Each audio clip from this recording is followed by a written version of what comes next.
their efforts, the nation is healthier and on the road to a prosperous and equitable recovery.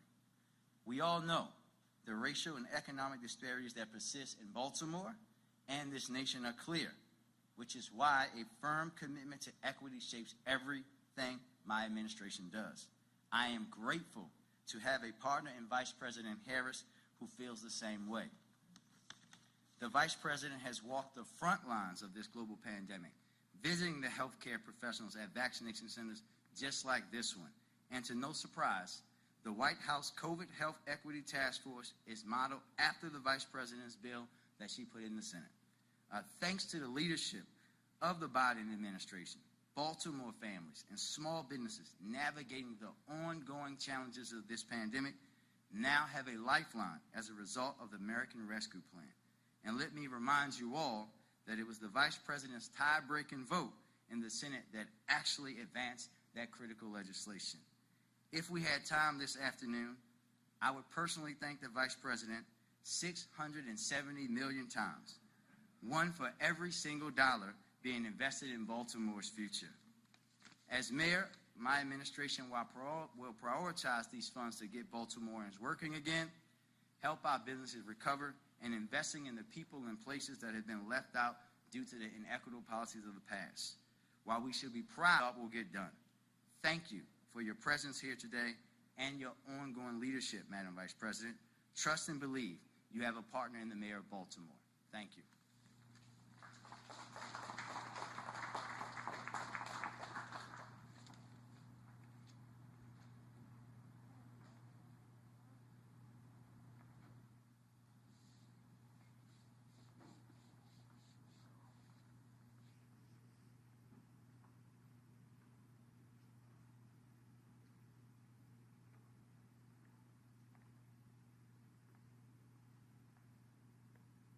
Please welcome Congressman John Sarbanes.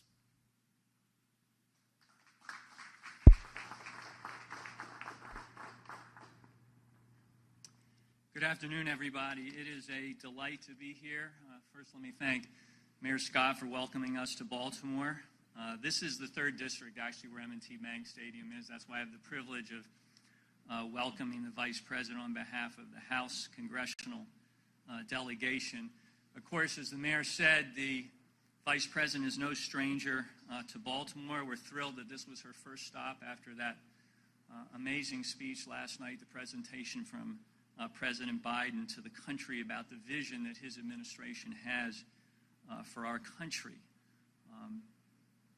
I want to first of all thank the administration for all the efforts with respect to the vaccines. The governor talked about this.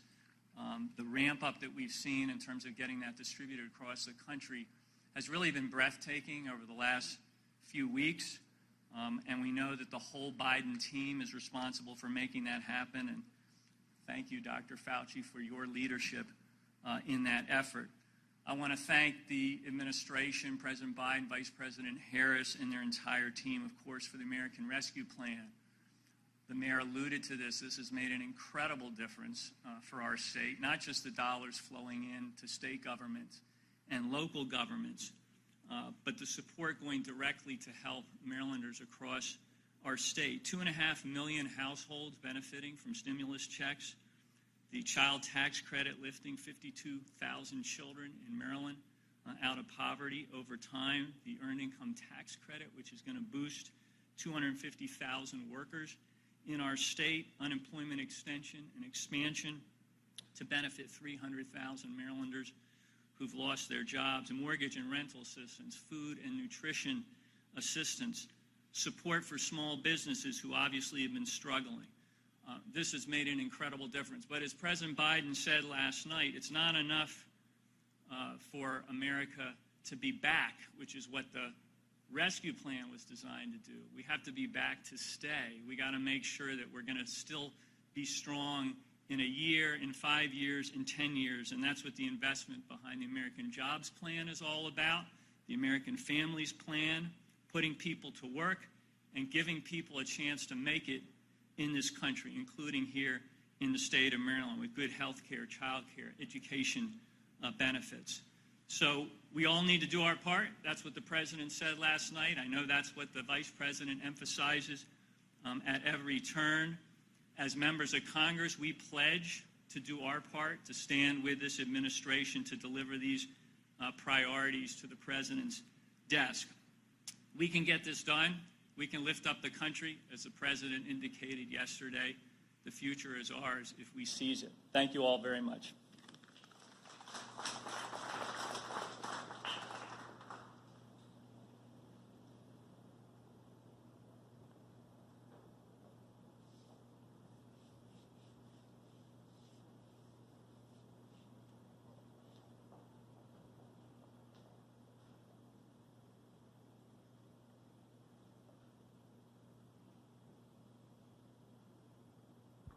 Please welcome Senator Ben Cardin.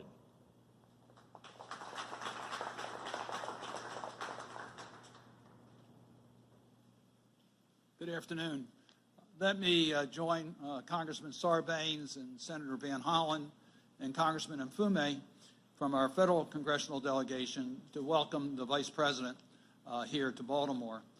I must tell you, it was a great sight last night to see Madam Speaker and Madam Vice President on the podium as Joe Biden delivered his first State of the Union address. It was an historic moment.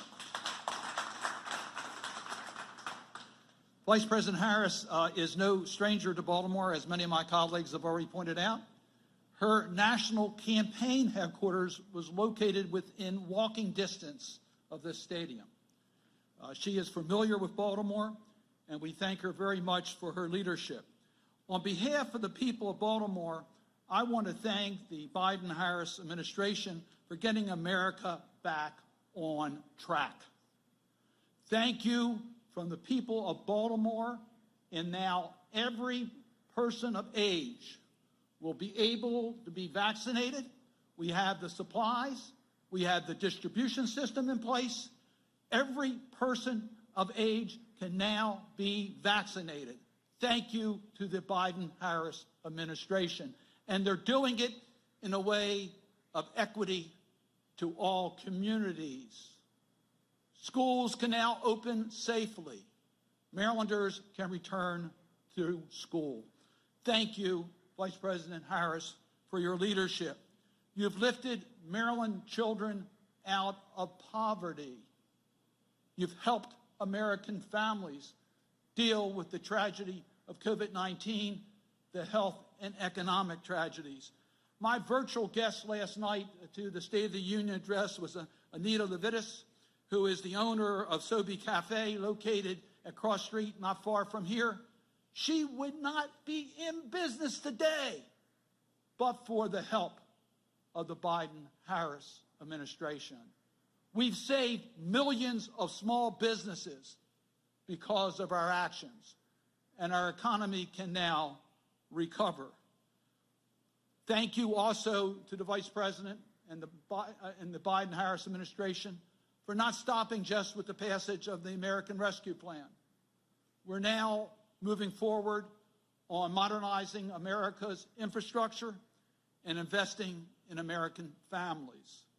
We are now prepared to move forward. I have one further request. I appreciate, Governor, we want the Vice President to attend a Ravens game. I would hope that she could get the Baltimore Orioles some more wins. Maybe we can figure out a way to do that. But we do appreciate everything you've done. We're proud. I was proud to represent the people of Maryland at the State of the Union address last night.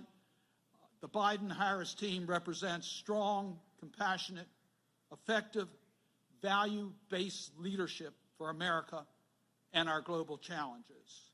And it's just the first 100 days. It's an honor to have the Vice President in our city.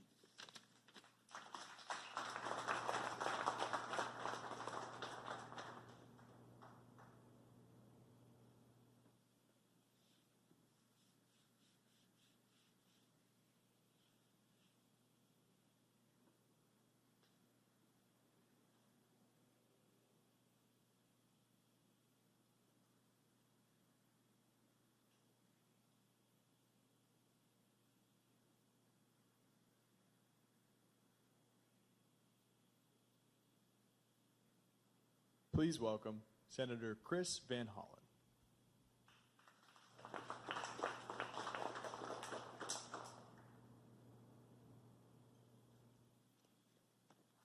Well, good afternoon, everybody.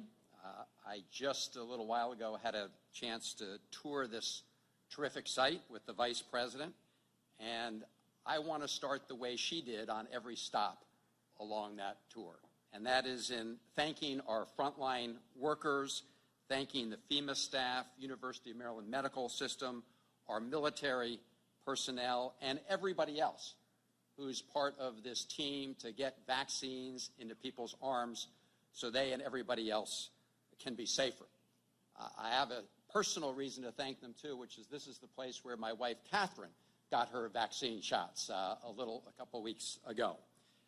I want to say to General Cowan and the National Guard a special thanks, and also special salute, and Governor Hogan acknowledged her, to General Burkhead, who led the full U.S. National Guard deployment to the Capitol to protect our democracy after the attack on the Capitol of January 6th, and of course now here as part of this great contingent protecting Marylanders against the pandemic. I also want to commend Mayor Scott for his leadership in a great American city during very difficult times, and to our other county executives and local leaders who are here and are providing services on the front line. I want to thank Governor Hogan and your Team Maryland group for all that you've done. And I'm very pleased to be here with some of my colleagues from the federal Team Maryland, Ben Cardin, who's been just a great leader in the Senate, John Sarbanes, who you heard from, Kwasi Mfume, who is here, Dutch Ruppersberger, of course, represents the great city of Baltimore, and all of them, together with most of the Maryland delegation, joined together to vote for the American Rescue Plan. And the person, as the mayor indicated, who cast the deciding vote that allowed that bill to move forward, the American Rescue Plan, was Vice President Kamala Harris. And like Senator Cardin, I was proud to be in the House chamber for the joint session last evening and see Vice President Harris together with Baltimore's daughter, Speaker Nancy Pelosi, as they joined together and as President Biden put forward the plan for the Biden-Harris team. And the president spelled out a great plan for how we're going to move the country forward, but he also pointed out that we are already on the move. First of all, we now have a president and a vice president who take science seriously and listen to our healthcare experts. Thank you, Dr. Fauci, for being a strong and steady voice throughout this pandemic. And during the tour, we saw one of the people getting their shots with their Trust Fauci mask on. I think you got a photo shoot with them. But thank you, Dr. Fauci, and your entire team at the National Institutes of Health and other healthcare workers around the country. Thanks to the Biden-Harris team's actions, we are now defeating this pandemic. As of yesterday, over 220 million vaccine shots had been administered around the United States, and the Biden administration has been working overtime to make sure that they're delivered in an equitable manner, in many cases providing vaccines directly to community health centers around the country. So after 100 days, we are exceeding expectations in terms of the numbers of shots delivered. And we're also seeing the economic benefits resulting from the American Rescue Plan. I will not go through the details. John Sarbanes mentioned some of the Maryland-specific proposals. But if you look at what's happening nationally and you look at the news today, in addition to the fact that we're now turning the corner on the pandemic, the figures coming in, which represents the lives of every American, show that new unemployment filings are down, and the economy is picking up steam, thanks to the 100-day leadership of the Biden-Harris team and the American Rescue Plan. So we all know we've got a lot of work still to do. And that work will have to happen at the federal level, the state level, the local level, but really the most important work is the work being done by the folks on the front lines right here. Because we can pass big laws in Congress, we can issue orders, direct executive orders from the White House, but in the end, in order to make it work, we need neighbors coming together. And so it's in that spirit that I want to introduce our next speaker in the program, somebody who is a champion for Baltimore and an inspiration to us all. And that's Miss Melissa Wesby. Melissa is a registered nurse, wife, and mother of 3 who works on Johns Hopkins Bayview Hospital, at Johns Hopkins Bayview Hospital, and who has been on the front lines caring for our fellow Marylanders who've been suffering from COVID. But Melissa hasn't just been offering medical care, she's been offering fellowship too, whether that be by helping patients Zoom call their families or just stopping and listening to their concerns. She goes to work every day to make a difference in the lives of her patients and is one of the people who has been shining a shining light during this dark hour. So I'm so pleased if you could all join me in giving a very warm welcome to someone who's a public servant in every sense, Miss Melissa Wesby.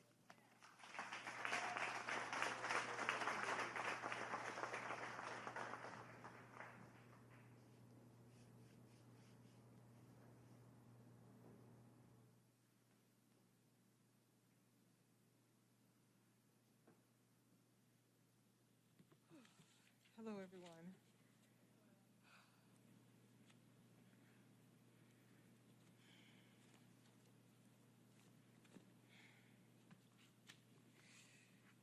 My name is Melissa Wesby, as mentioned. I'm a native of New Orleans, Louisiana. I moved to Baltimore City in 2007 with my husband of 13 years now, John Wesby. We are raising our 3 brilliant children, Olivia, age 12, Mitchell, age 10, Lydia, 8, all here in Baltimore City. The 3 of them attend Patterson Park Public Charter School near our neighborhood in Patterson Park. Last night, we watched and listened to President Biden's address as he stood in front of 2 history-making women for the very first time ever. As a parent of young kids, that moment sent a powerful message to my children and children all over the world. Much of what the president spoke of brought light to me. One of the priorities is putting cancer research in the forefront, as I am a 4-year breast cancer survivor and my mother a cancer survivor too. I am a registered nurse. I work with pulmonary and cardiac patients at Johns Hopkins Bayview. We care for patients who are currently COVID positive and who are still having symptoms of COVID thereafter. My colleagues and I have worked tirelessly, y'all. It's been a change from the norm. The effects of the virus have caused us to change our lives in several ways. We've had to learn to work and live our lives very differently from what we are used to. But being true to who I am and the positive person I like to be, I look to the light. And on this 100th day for our administration and focusing on progress, there is light ahead. Infection rates are trending downward. Over 200 million vaccines have been administered. Families can visit their loved ones in the family now, y'all. It's been so hard, people can't touch and feel their loved ones. And now we're able to have visitors come in and just rub feet and hands. It's so beautiful. Relief checks were given to those who needed it. New jobs and businesses have been created. Schools are reopening. And some restrictions are being relaxed per the CDC guidelines. Vice President Kamala Harris embodies the American dream. Raised by parents from different parts of the world, she has dedicated her life to public service. As a history-making vice president, she has worked closely with President Biden to deliver for working families these first 100 days. The Biden-Harris administration gives light and hope that better days are ahead. It is my honor to introduce Vice President Kamala Harris.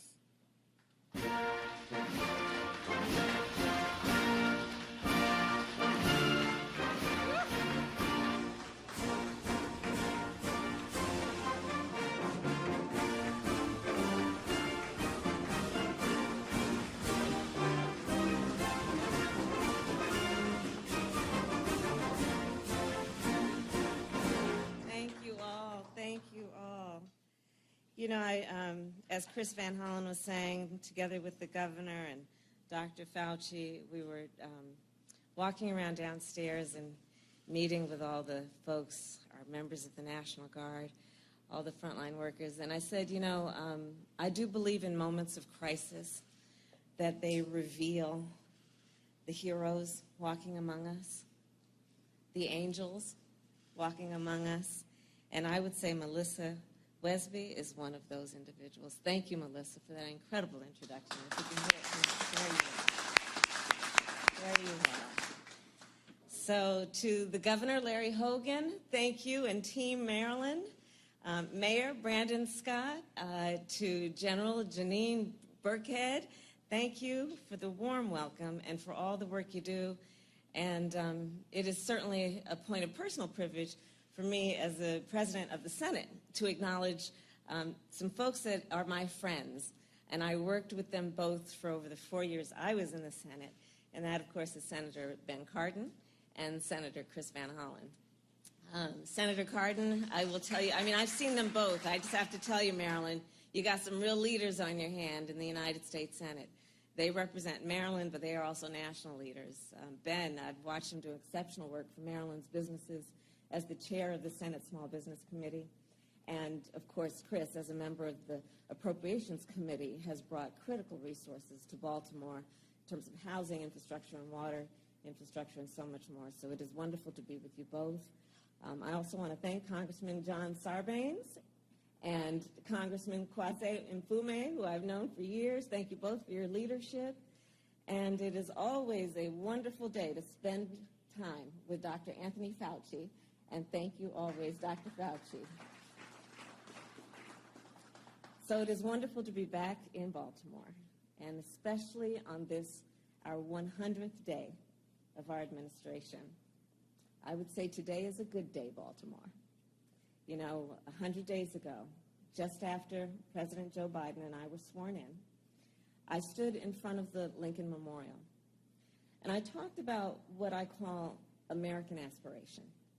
American aspiration. I talked about how in America, we not only dream, we do. We not only see what has been, we see what can be. We shoot for the moon, and then we plant our flag on it. So for a minute, let's go back to where our nation was 100 days ago. About 2 out of 330 million Americans at that time were fully vaccinated. More than 10 million Americans were out of work. Schools were closed. Businesses were closed. And beyond the pandemic, our democracy was under assault. And our capital had just been attacked by insurgents.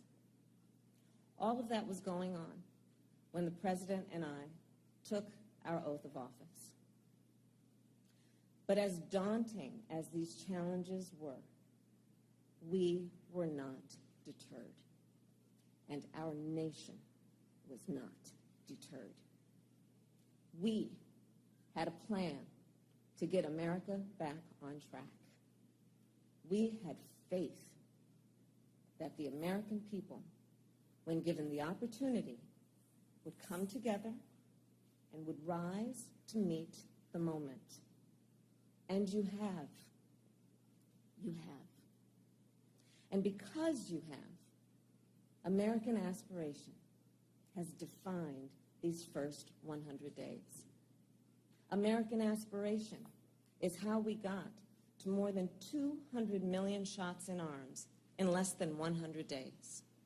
In fact, Just this morning, we got new data on how the economy did in the first quarter of this year, and things are looking up.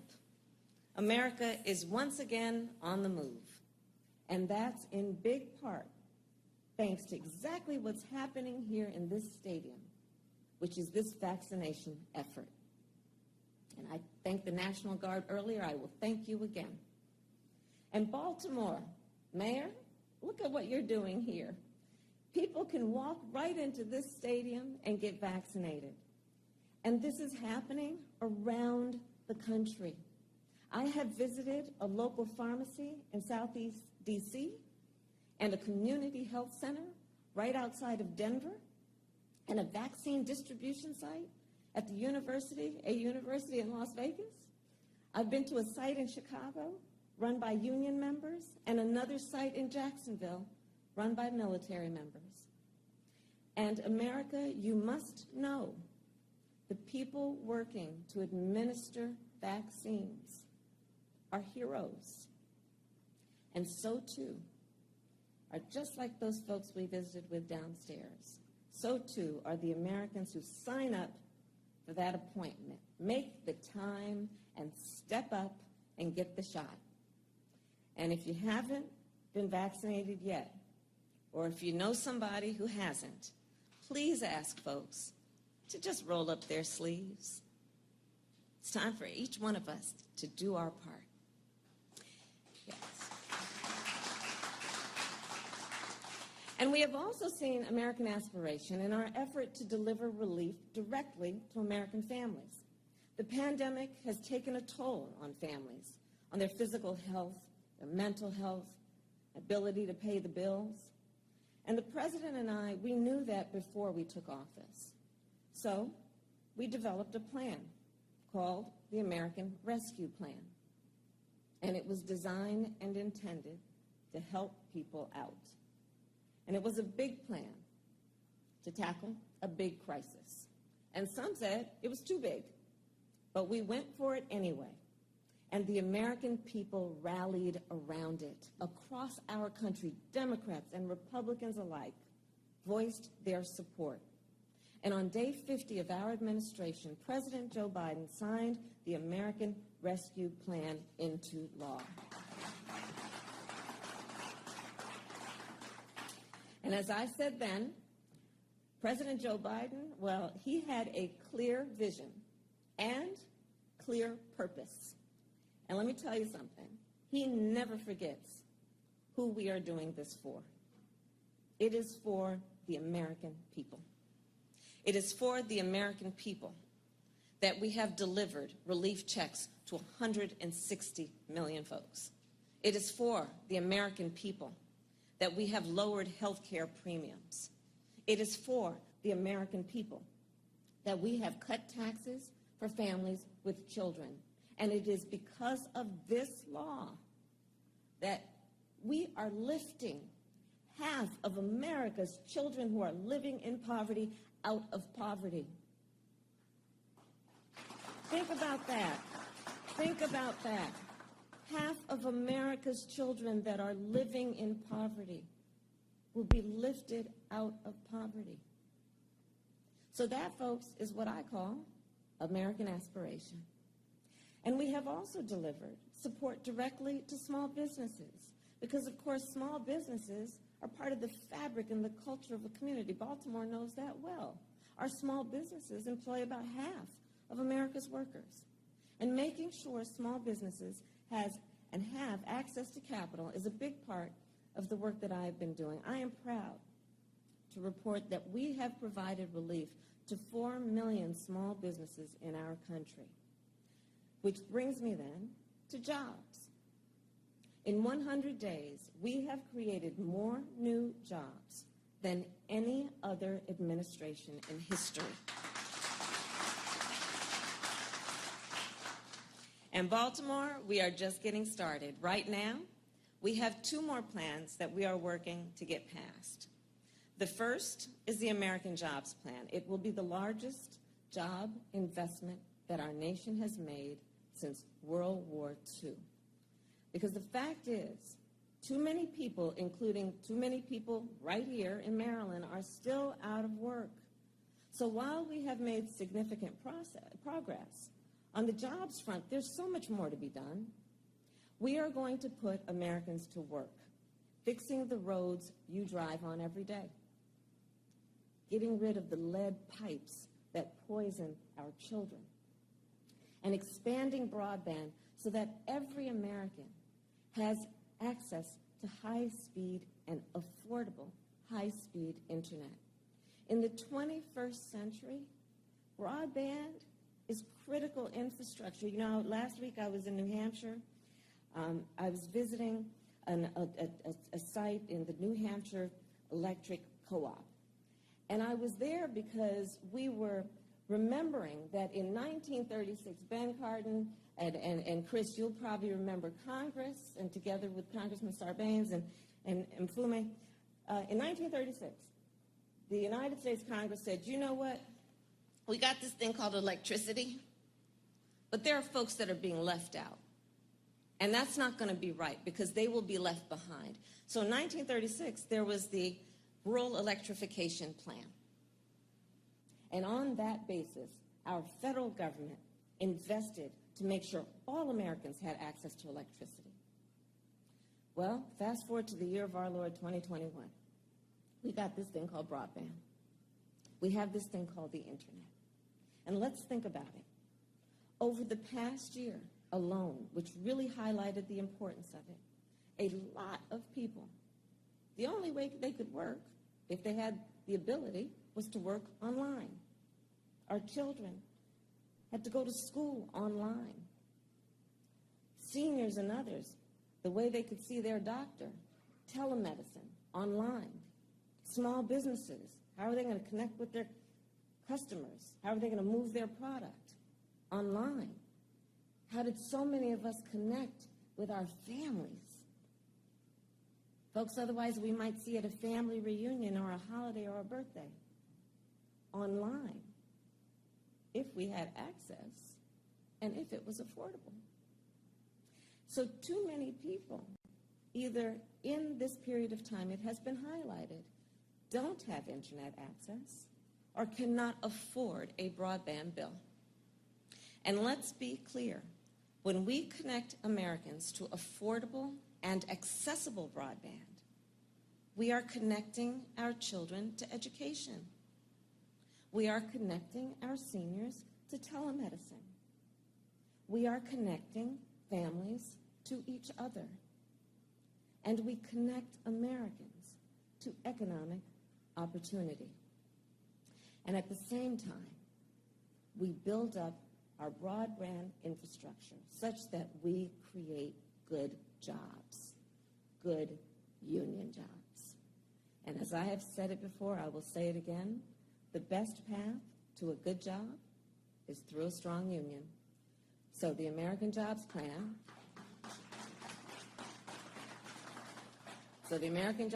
will put America to work. And the second plan is the American Families Plan, which will make it possible for people to work.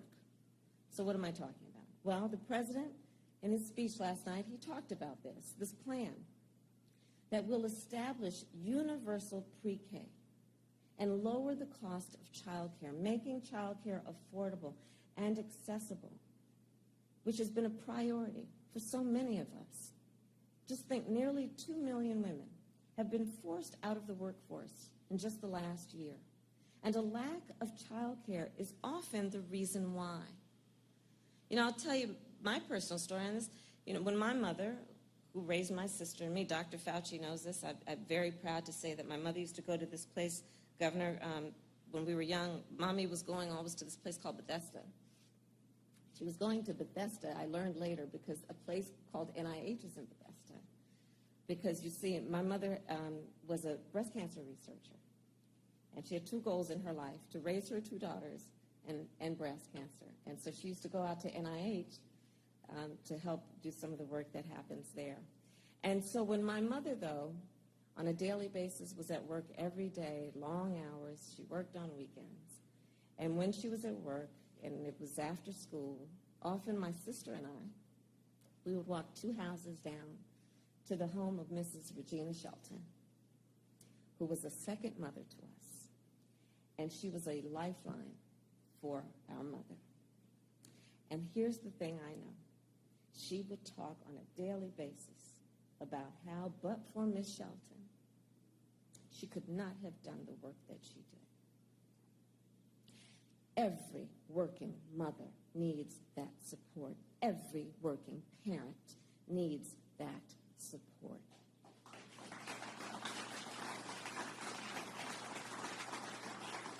And a competitive economy requires it.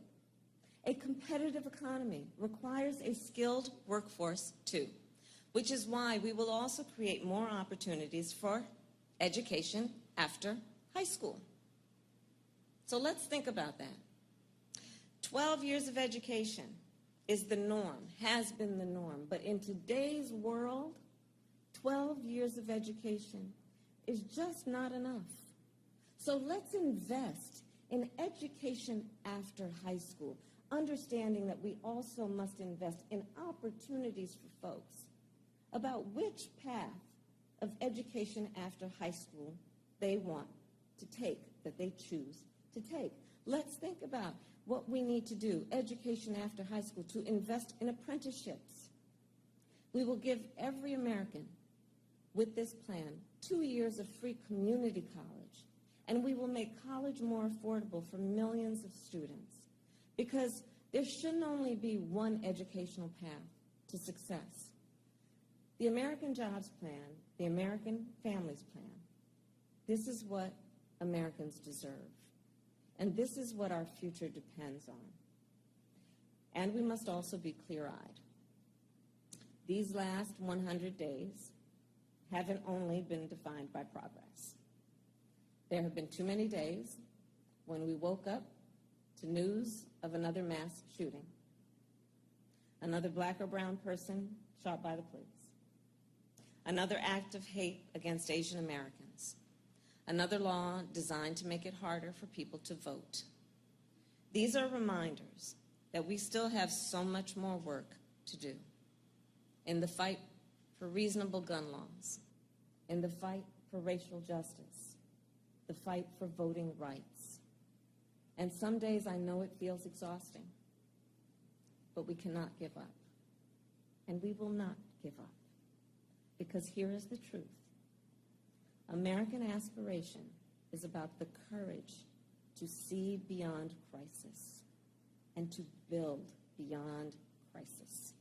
It is about our endurance. It is about our perseverance.